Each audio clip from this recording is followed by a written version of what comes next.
Lamau Hearthstone here, and new season is also here, which I am loving. I don't know about you guys, but there's nothing quite like new minion tribes, MMR reset to make the game feel fresh and new again. And I am loving this season. I mean, as you can tell, I'm already 4K. I've been playing a little too much. Um, it's wonderful. I think the new heroes are great. I think the dark gifts are really cool. I think the new minions are awesome. Every tribe feels relatively balanced. There's not too many crazy outsiders, like it's not a release day stampeding Kodo terror. Um, or no, it's not stampeding Kodo, it's Stegodon, that's what it was. Oh my god, Stegodon beasts. Those who know, the horrors. But it's great. I wanted to make this video just talking about my initial thoughts on the meta. It's definitely a lot stronger than it was last season, I think. I think the power level has gone up considerably. And the main reason is because it's so easy to make money. I feel like every single game I go infinite. I don't know how you guys are feeling, but they've added so many new rally units that make you money on tier 4. There's the Quillbore, there is the Naga, which is still in, Seafloor Recruiter, there is the Beast that you can win Fury in as rally as well.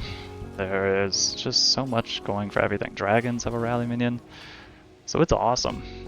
And even the dark gifts can give good money too.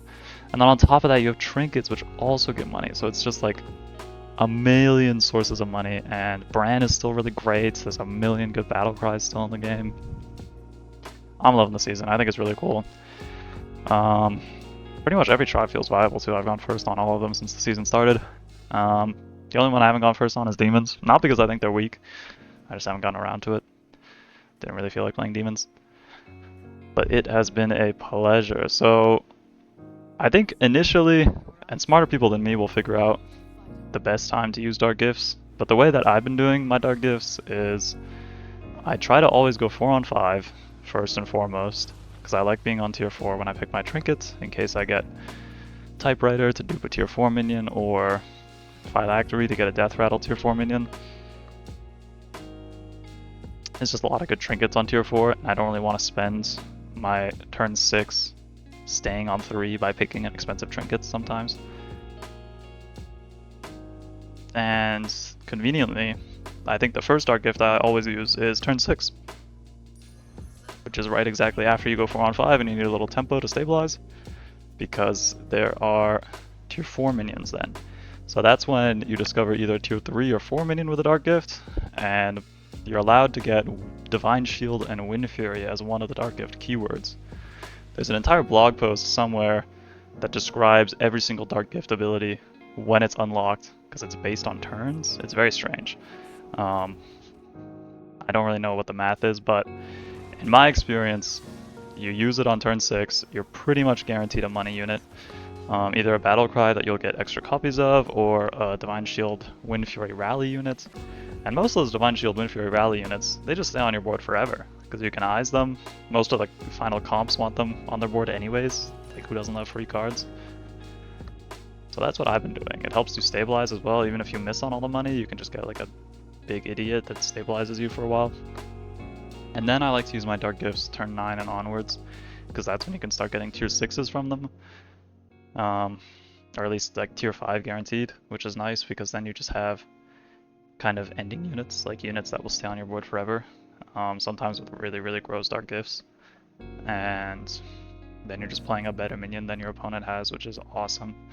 And you're able to snipe like really important pieces like Bran or Rivendare, because you're able to discover no-type minions, which is also fabulous, because who doesn't love Bran? So yeah. I think the new heroes are amazing. This one is really good. You discover a tier 5 minion, and then you just get to keep going. And turn 7 you get it into your hand for free with a dark gift. And the dark gift is like an actual turn 7 dark gift, so it's not like... I don't even know how to describe it. The gifts upgrade. So it's one of the better gifts as well, which is great. Because tier 5 units are mainly directional units anyways. So, like I've had games where I just start with a Bran that's triples its stats at start of combat, and it's like, okay, now I'm just playing the Bran hero, but better, because I don't have to buy Battlecry minions. And then the other hero, Xavius, I think is even stronger. Every 4 turns you discover a dark prize minion completely for free. Like, you don't even have to spend gold. He has a ton of armor. He has like 10 armor to begin with, or 12, something like that. And every 4 turns you get a free prize, not prize, a free dark gift minion. Which is just insane because a free minion alone is already broken. Like, Gale Wing is one of the best heroes in the game, as is Ticketus is also pretty good, like Dark Moon prizes. Imagine if your Dark Moon prize was a minion every single time, and it was a minion of a high tier, because I think turn 4 you're guaranteed like a tier 3 minion for the Dark Gift, which is crazy. And it gets the bonus of actually having like a useful keyword on it, some of which are like gross. Like, there's a few that are like gain the stats of the minion to the left of this. You've just made a chameleon. Like, you've just created a Time Warp minion, normally a 2-cost Time Warp minion, with one simple Dark Gift. Not to mention all the money you can make, and it's a great hero power too because you get the value and then you can change it later on, maybe if you're past turn 12 or if you're past turn 8 and you want something more tempo focused like Vandar hero power. I think Xavius is going to be like a insta-big hero for a while unless they nerf him, because he is insanely strong. I don't know what they were thinking. He just has no downsides. Like, I feel like most of those heroes where you get something every 4 turns, you have to at least put some upfront cost. Like, Gale Wing isn't allowed to discover a minion of their tier every 4 turns. They have to like mix in some other hero powers, you know, like, it gets awkward. This just does it for you and has more armor than Gale Wing. That's just insane to me. Like, it's so easy to level fast on the hero because you just get tempo anyways. It gives you direction naturally. I don't know. And then yeah, I like this other hero too, the one that gives you tier 5 units, because like I said, it's directional. Like here I get Scrap Scraper and I'm just like, okay, we're going max now. I've got a plan. I know what's happening. Sometimes you get an amazing Dark Gift, like it triggers its Death Rattle at the start of combat or something. I kind of missed on this Dark Gift, but that's okay. Still a very good unit to have on turn 7. And yeah, you get it on turn 7 too, which I really appreciate because I find with some of the turn 8 heroes like Buttons or Murazond, it is possible to die before your hero power goes off, which feels absolutely miserable when it happens. So at least with this hero, you're always going to play that tier 5 unit at least once, and it's going to be great. And I feel like turn 7's a nice turn anyways, because that's when damage cap is about to come off, and you kind of want to start going on your comp. It's normally the turn you level to 5, so it's nice to have a little bit of extra power on that turn too, just that you maybe don't take 10. So I think it's great. I don't know. And they're guaranteed, like with most of the new seasons, both of the heroes are guaranteed to be offered to everyone in the tavern. I believe if you don't have the battle pass, there's a chance that they're locked, so that's why you might not see them every lobby, or someone just chooses not to pick them, but I would pick them always. I think they're ridiculously strong. Especially just because some Dark Gift minions interact incredibly poorly with each other.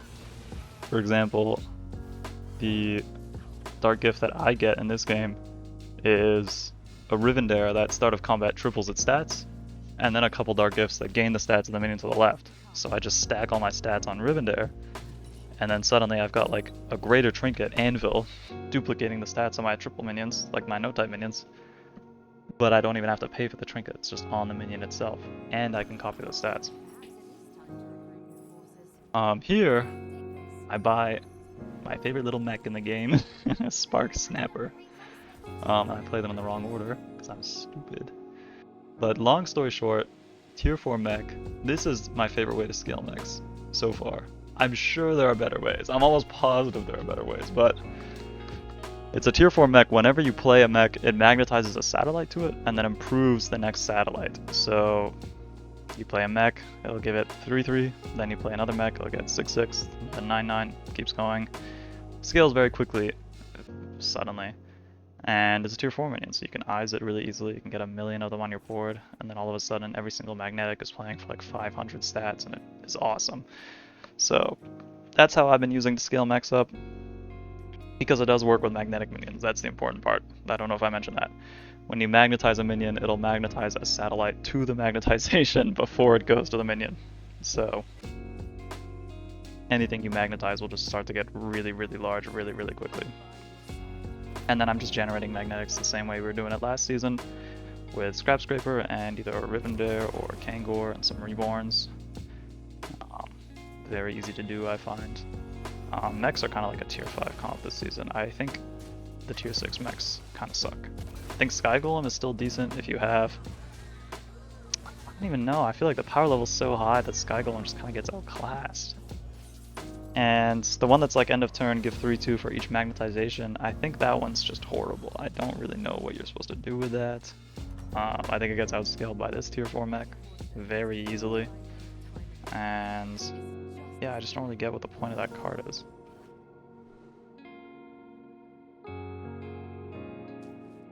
Yeah, here I use my Dark Gift a little early, just because I don't really need the tier 6s, so I'm looking for tier 5 minions, which I kind of miss on. I get Tsarina offered to me, which is like... boring, but this spell as well, discover a minion of your tier or a tavern spell of your tier. Amazing. The fact that it only costs 3 for what should really be a 4-cost spell if you're discovering a minion of your tier is insane to me. It's just almost always better than buying a minion. And if you're on tier 6, the tavern spells are like Eyes, Staff, discover, choose 1 card, combine them, and something else I'm forgetting. Oh yeah, the set of minion stats 2020. Like here you can see I've just already got the whole build going. But you just make so much money. Like I've got the Rally Beast, I've got a mech that whenever it attacks I get a mech. I'm getting 2 tavern spells from this tier 4 minion every turn that cost 1, which is insane because all the tavern spells that cost 1 are pretty much money, like Careful Investment, Coin, refreshes. It's just awesome. And then I get the most broken trinket in the game, I think. So I want to talk about this greater trinket. It's probably going to be the thumbnail and title of the video, because I think something needs to be changed about it. It is Maldraxxus's Dagger, which is at the start of your turn, and when you pick the trinket, you discover a minion from your warband and give it a Dark Gift, which... let me stop you right there. Discovering a minion from your warband is already, I think, a broken trinket. Like, that's already a trinket I would pick 90% of the time. Being able to choose what minion you copy from your warband every single turn out of 3 is insanely good. Like, it is, like, Pendant is already really, really strong when you get it. A Pendant you can choose, that is insanely good. Not to mention, it comes with a Dark Gift, and you'll see here, like, I mean, look at this, it's an instant triple, and this happens every turn, and it only costs 6 to buy. Like, I think this trinket could cost 10, and I would still pick it every time. It is absurd to me. Like here, I just dupe another Rivendare for free, and that's just gonna happen next turn, naturally. The only issue with these Spark Snappers, as you'll see, is that I get a little too large, a little too fast, and Macaw isn't in the game anymore, so it's really hard to trigger Death Rattles. Unless you have the tier 6 beast. So that's the one downside, is you're a little too strong too fast, but oh well. The rich get richer, I guess. But yeah, and this Rivendare comes with a nice bonus, you know, it's all minion types, which is great for me because I can buff mechs, and so I can just make this Rivendare huge. That was the original plan before I got an even grosser Dark Gift that tripled its stats. So yeah, I feel like it's just awesome. Most of the Dark Gifts too are just like, get an extra copy of this, and then you're just... it gets out of control so insanely quickly. You can just start stacking the gain the stats to the left of this minion as well. I think I end up having 3 or 4 40k minions in combat with this build. It is disgustingly good. And I'm trying not to triple the Spark Snapper, because as I mentioned earlier, I kind of want to eyes it ideally. But this is kind of the build, like this is it, we're done. Normally, if I don't have like a stupid broken Rivendare to magnetize onto, I think Deflectobot's still the best thing to stack all your stats on. Just because it can get Divine Shield again, it's really hard to scam. And normally I aim for like 2 Deflectobots so that they kind of reset each other if one dies, which is nice. So that's what I would do normally. Like you can very easily get a couple 5k Deflectobots, and that should win most lobbies. Like there's very few comps that beat that in my experience. Unless someone else is also abusing Dark Gifts. So yeah, I don't know what needs to be changed. I don't know if the Dark Gifts need to be balanced better, because the one that gains stats of the minions to the left is just absurd. Or if the trinket just needs to be balanced, but I don't even know how you would balance this trinket because I feel like it's so insanely strong on paper. You just have to remove it from the game. Like, I don't even know what you would do. Because it's just so good. Like, I think even if you get rid of the dark gift part, I'm still picking this every single time. But I don't think they're going to get rid of that part. I imagine this trinket's getting nerfed. If it's not getting nerfed, I think it'll be the meta trinket for the entire season. That's a call I'm willing to make right now, just off of what I've seen. So I would look out for this trinket, almost always pick it if you can. I think it's a no-type trinket too, like there's not really a way to guarantee it, but yeah, you can triple dark gift minions, which you'll see here is disgusting.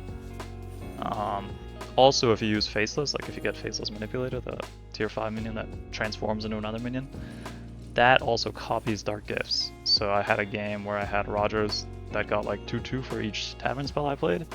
You can Faceless that, then it'll get 4/4 for each tavern spell you've played when you triple it. That's another important thing to consider.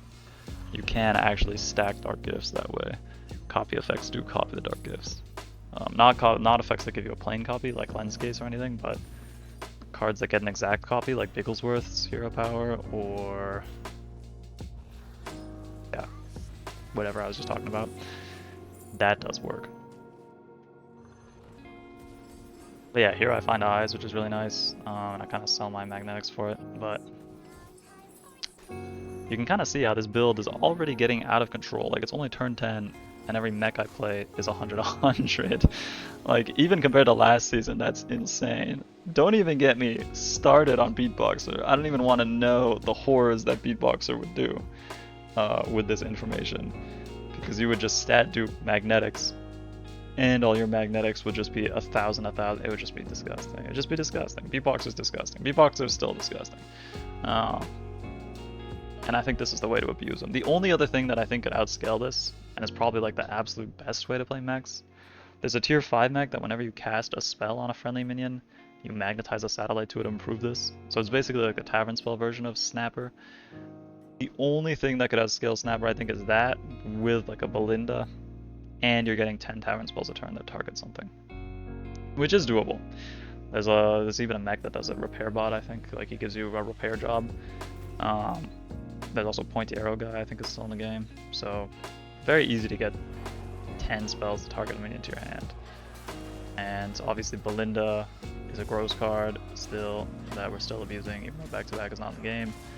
And so you can multiplicatively start casting like 2 or 3 spells every single turn on your Deflecto or whatever, and buffing it a ton of satellites. But I just love Spark Snapper because you get him so early and he stabilizes you so quickly. Like, even if you're not running Scrap Scraper, every mech you play is just going to be enormous. Like, yeah, look at these. Like, gain the stats of the minion to the left. I don't even want this 4-drop, but it's just going to dupe my largest guy. Like, even if I didn't have the Rivendare and I just had a big Deflecto that I was stacking on. Or, like, in any comp, it's so easy to make one big guy. And I feel like, honestly, if you have enough money, which you probably do in this season, if you ever get like the triple this minion's stats on a no-type minion, you can just devour onto it. Like, especially with pirates, you have so much money, like why not just devour onto it, triple your stats, fill the rest of your board with scam, have a great time. Always play your triples before you triple them, obviously, with these guys, because they care a lot about mechs played, and will triple back into your hand. You kind of get a free extra proc on that. Here I think about the Kangor, but then I realize I'm already getting like 15 million magnetics per turn, so it's not true. But yeah, another noteworthy mech that I enjoy quite a lot, I don't know the names at all, and you guys probably don't either, so it wouldn't even help you if I said it, is the 4-drop mech that whenever you magnetize to it, you can pay 1 first, and then it'll double the magnetization. That works incredibly well with this 4-drop, because you get the stats twice. It's like a mini Beatboxer effect. So if you have like a gold and a Cortatron, you use the 1 gold to activate it, then that guy's making 4 gold for you every single turn for the rest of the game. Like, it is really strong. And it gets double the stats of whatever you magnetize to it. So if you have an Accordatron that you're able to triple by playing 2 of them on the board with your snappers, very easy to just get like 1,000 in 1 magnetization. So that's another thing to look out for. Yeah. I don't know if mechs will be meta. Normally they get outscaled, is what I've seen. Like I said, I don't think this is the best way to play mechs. There's probably better ways to do it with the Tavern Spell version. But it's the version that I've been having the most success on just because it's the easiest to get up and running. And a lot of people don't know how to play this anomaly, or not anomaly season at the moment, so I'm kind of farming off that as well. But obviously, like, as with any comp in this game, the second you get something broken off a Dark Gift or a Trinket, you can just abuse it. So like, I think Max, the second you get Beatboxer, insanely meta. The second you get like this Trinket or a Trinket that lets you dupe stats, insanely good. Like even just Vandar Hero Power, amazing when you're able to just magnetize everything onto one big guy. And especially since your one big guy has Divine Shield and can get Divine Shield again, and has Reborn and summons a million automatons when he dies. So here I'm just looking for good Dark Gifts, more so than the actual minions. I just picked the 2 Rivendares because I can sell them for 2 gold. I don't really need Rivendare. But yeah, I'm just looking for as many that gain the stats of the minions to the left, which I think is the strongest part of this trinket. Not only does it just naturally finish your board for you, but there's so many good Dark Gifts. I think there's one that like doubles this minion's attack after a few turns. I've seen a pirate player get that on a cleave, and it's like, okay, what do you do about that? You've got a 20k attack cleave, like, you just got Venomous on a cleave now. I can't really stop that. So, that's just great. I don't really know what else to say about this comp. It kind of plays itself. It's very satisfying to play. Obviously, most important thing is, as always, the econ. You need the actual scrap scrapers to start going.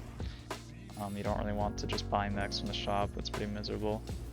So focus first on making a ton of money, then focus on turning that money into being magnetic mechs, and then player mechs for great profit. Maybe buy a couple of Quartertrons in the meantime to stabilize, or auto assemblers, because they're good tempo early game.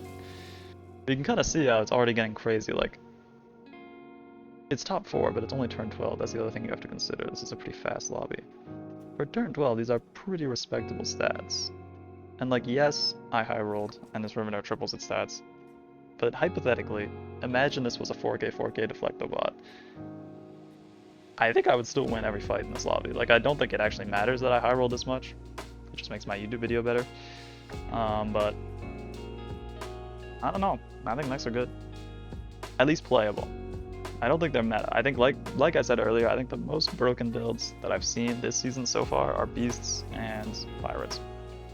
I think lobster beasts can get really disgusting. And I think the golden minion pirates can get really, really strong. I've gotten to like 6k consistently with those. And they just have cleaves, and they have infinite money, so they can just get the perfect hero power, everything they want. So yeah, that's what I'm playing most of the time. But like I said, I think everything's playable. Quillboars have some strong things going for them. Undeads have some strong things going for them. Nagas, you have Fauna back in the game now, which is a lot of fun. I love Fauna. Groundbreaker's still good, probably. Logs still scam people, and they make a lot more money now than they used to. So yeah. I don't know. Let me know how you guys are feeling about the season. If you have any thoughts, I'm enjoying it personally. I'm going to keep playing it quite a bit. I think some tuning is definitely necessary, but I like Dark Gifts as a mechanic. I feel like they're pretty fair. I like that they're tavern locked, you know, it's not like Time Warp season all over again where people are just staying low and bullying you with Time Warp minions. I appreciate that there is a little bit of skill expression in when you actually use it. Yeah. I do think it should probably be more public when it upgrades. Like, I wish, you know, like normally there's a lightning bolt icon whenever like the Dark Moon Prize is upgrading or something for the anomaly of uprising. I wish there was something like that, where it was like a little indicator that just said, hey, and discover from tier 5 minions next turn, you know, like upgrades in one turn. Because I just kind of have to memorize them right now, and I keep checking every single time, with like, is it at 5 yet? Is it at 4 yet? What's happening? Because it's not really that clear. And it kind of lingers in some weird places and doesn't in others, so I don't know. But here, yeah, you can see the power of that spell again, just like basically guaranteed eyes. Insane. For 3 gold, by the way. Mentioned staff too, which is just like finishes your comp for you. The other really nice thing about this hero, very good change hero power hero, which I think is the meta right now. You want heroes that you can kind of use and then discard and go do other things. Here I put my stronger guys earlier because I know with beasts you kind of want to snipe their lobster and kill it as quickly as possible so that they can't just keep proccing its death rattle with the 6-drop beast. But yeah, doesn't really matter here because he has 5 lobsters. It's a crazy season. It's a crazy season. It's definitely going to take some getting used to, and hopefully it's not a very high rolly season, but I have a feeling it might be. Especially with pirates, I've found in lobbies where there's multiple pirate players, someone's just going to get all the 6-drops first. You get so many golden minions, someone's just going to find all the 6-drops first, and then you're just not going to be playing the same comp because you just don't have as many 6-drops. So I don't know, I think like some things like that could definitely use a little tune-up. But for the most part, wonderful season. Excellent job. You've done it again, Blizzard. I don't really notice the Unity engine change at all. I feel like I'm not... I mean, I'm kind of coping and hoping I'm lagging less, but I don't really notice it. So, I don't know. Maybe it got better for mobile players or something. But I haven't crashed yet this season, so that's a bonus. But yeah, just wanted to get this video out. Take all of this with a grain of salt. These are quite literally just my off the top of my head thoughts. I mean, I have some credibility, you know, I was relatively high MMR last season, but I don't know. Have fun, explore for yourself. Don't be defined by what other people tell you. I think that my favorite part about a new season is just being able to discover things and just have a good time. You know, you never really know what's meta, you don't really know what's good. You lose to something and you're like, wow, that was awesome. I want to do what that guy was doing. That was like my second game this season. I lost a dog on lobsters and I was like, well, what the hell is that even? And then I became a lobster player. But yeah. So much for watching if you made it this far. I'm gonna let the rest of the video just play out. It's a lot of magnetizing and a lot of stat duping, that's for sure. It's a gross game. But I feel like the comp is kind of done at this point. It kind of plays itself. But yeah. See you guys in the next video. I plan on making more videos because I'm very excited about this season and hopefully have a more reliable upload schedule. This one's been taking a minute, sorry about that. But yeah. See you guys in the next one.